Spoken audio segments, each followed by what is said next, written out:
Pride and Prejudice, by Jane Austen. Chapter 27. With no greater events than these in the Longbourn family, and otherwise diversified by little beyond the walks to Meryton, sometimes dirty and sometimes cold, did January and February pass away. March was to take Elizabeth to Hunsford. She had not at first thought very seriously of going thither, but Charlotte, she soon found, was depending on the plan, and she gradually learned to consider it herself with greater pleasure as well as greater certainty. Absence had increased her desire of seeing Charlotte again, and weakened her disgust of Mr. Collins.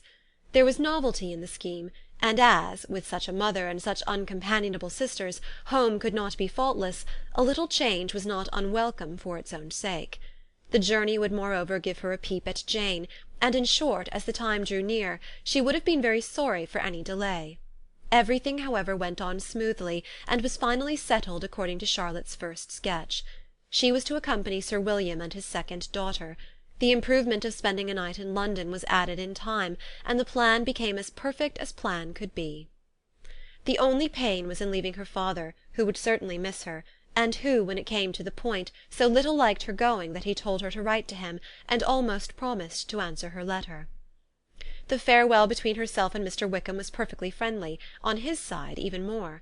His present pursuit could not make him forget that Elizabeth had been the first to excite and to deserve his attention, the first to listen and to pity, the first to be admired, and in his manner of bidding her adieu, wishing her every enjoyment, reminding her of what she was to expect in Lady Catherine de Bourgh, and trusting their opinion of her, their opinion of everybody, would always coincide, there was a solicitude, an interest, which she felt must ever attach her to him with a most sincere regard, and she parted from him convinced that, whether married or single, he must always be her model of the amiable and pleasing. Her fellow travellers the next day were not of a kind to make her think him less agreeable. Sir William Lucas and his daughter Maria, a good-humoured girl, but as empty-headed as himself, had nothing to say that could be worth hearing, and were listened to with about as much delight as the rattle of the chaise. Elizabeth loved absurdities, but she had known Sir William's too long. He could tell her nothing new of the wonders of his presentation and knighthood, and his civilities were worn out, like his information. It was a journey of only 24 miles, and they began it so early as to be in Gracechurch Street by noon.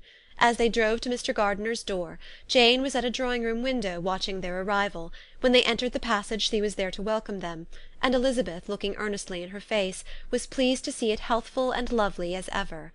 On the stairs were a troop of little boys and girls, whose eagerness for their cousin's appearance would not allow them to wait in the drawing-room, and whose shyness, as they had not seen her for a twelvemonth, prevented their coming lower. All was joy and kindness. The day passed most pleasantly away, the morning in bustle and shopping, and the evening at one of the theatres. Elizabeth then contrived to sit by her aunt.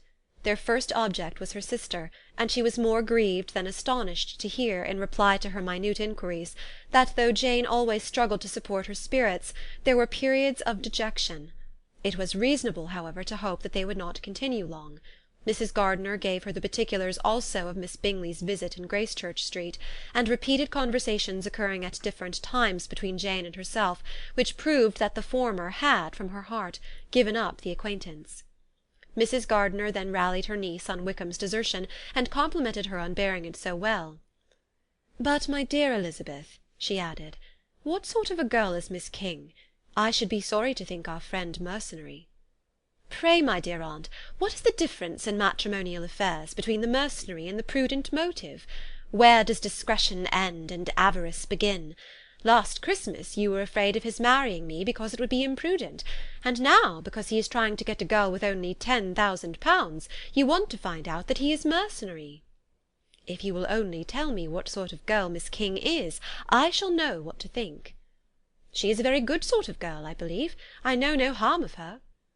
"But he paid her not the smallest attention till her grandfather's death made her mistress of this fortune." "No, what should he? If it were not allowable for him to gain my affections because I had no money, what occasion should there be for him making love to a girl whom he did not care about, and who was equally poor?" "But there seems an indelicacy in directing his attentions towards her so soon after this event."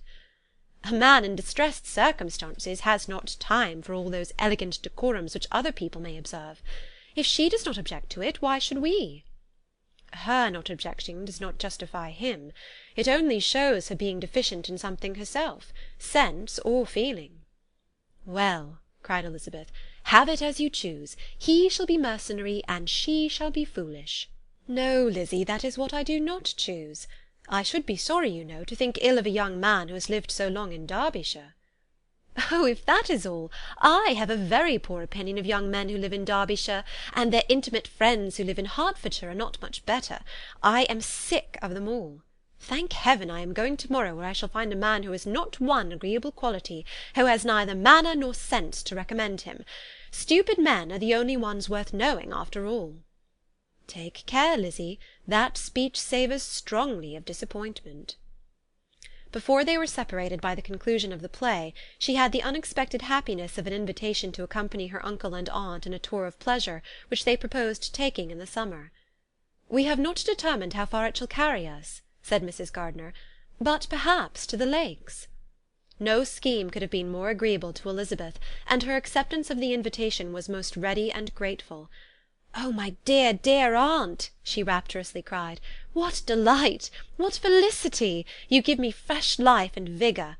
Adieu to disappointment and spleen. What are young men to rocks and mountains? Oh, what hours of transport we shall spend! And when we do return, it shall not be like other travellers, without being able to give one accurate idea of anything.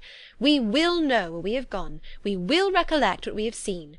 Lakes, mountains, and rivers shall not be jumbled together in our imaginations, nor, when we attempt to describe any particular scene, will we begin quarrelling about its relative situation. Let our first effusions be less insupportable than those of the generality of travellers." Chapter 27